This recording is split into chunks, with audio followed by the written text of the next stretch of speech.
Hi, Tim here once again. One of the most difficult things we need to do in business is to make the decision when to take on additional staff. So here are a few things to think about and my top four triggers as to when you need to do this. Number one is the obvious one. You're experiencing really strong growth.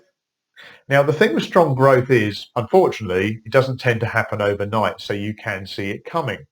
Now, if you can see it coming, that means you should be planning for it.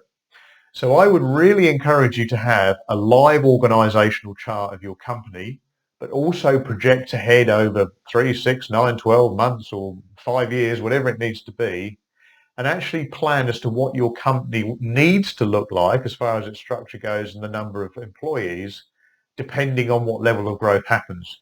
Because then you're one step ahead and you can continuously plan. Number two, another obvious one is, if new opportunities arise. So, if you add another income stream to the company or a new department, whatever it may be, then it's highly likely you're going to need to bring in new people with new skills. Number three is witnessing limited employee capacity. So what we mean here is that really everyone's working flat out and you just can't really do any more work. Now, the problem here, obviously, is then we get into the situation where we have to turn work away and consequently your revenue or your growth will stagnate, it'll stop. Number three is seeing your employees pretty much stressed out, overwhelmed and overworked, which is linked to the previous one, really. Unfortunately, what tends to happen here, in addition to having a stressed out team, is that you'll probably find your customer service starts to slip. And another thing to watch out for is that you may find that you're paying a lot of overtime. Now, this is a hint, if you like, when you're doing this.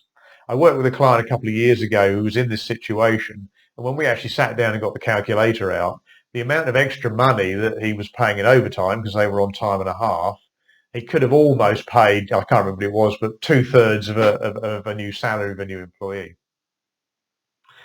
So the last one is when you see skilled employees actually having to cover basic tasks or undertaking, stuff they shouldn't really be doing.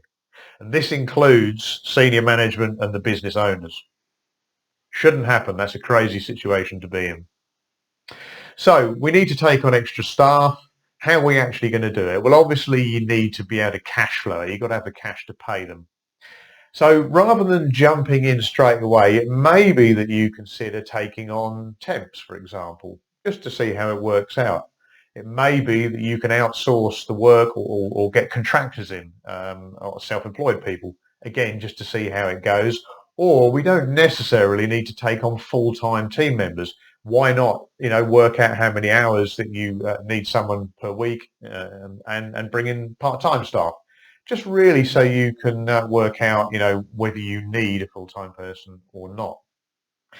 And the other thing I would suggest is if you work out, suddenly you need to take on four new members of staff, or you think you need to take on four members of staff, maybe it's worth just taking on three to start. It's a lot easier to add to your staff than it is to, get rid of staff. Having said that, with probation periods, 3 to 6 months, you can actually get rid of people, obviously, if you need to, but, really, we don't want to do that. So there are, other benefits of bringing in new staff members. It can improve your team's morale because it looks as if the company's doing stuff and moving ahead. New people generally will bring new ideas and concepts to your company, so that's a really, really good thing as well. And of course, hopefully you're increasing the skill set of your workforce too and preventing stagnation. So look, don't get into those situations if you can avoid it. Do what you need to do. Make the leap. And of course, if I can help you do this or any other aspect of your business, please do respond to this message or get in touch. And I'm always more than happy to help. See you next time.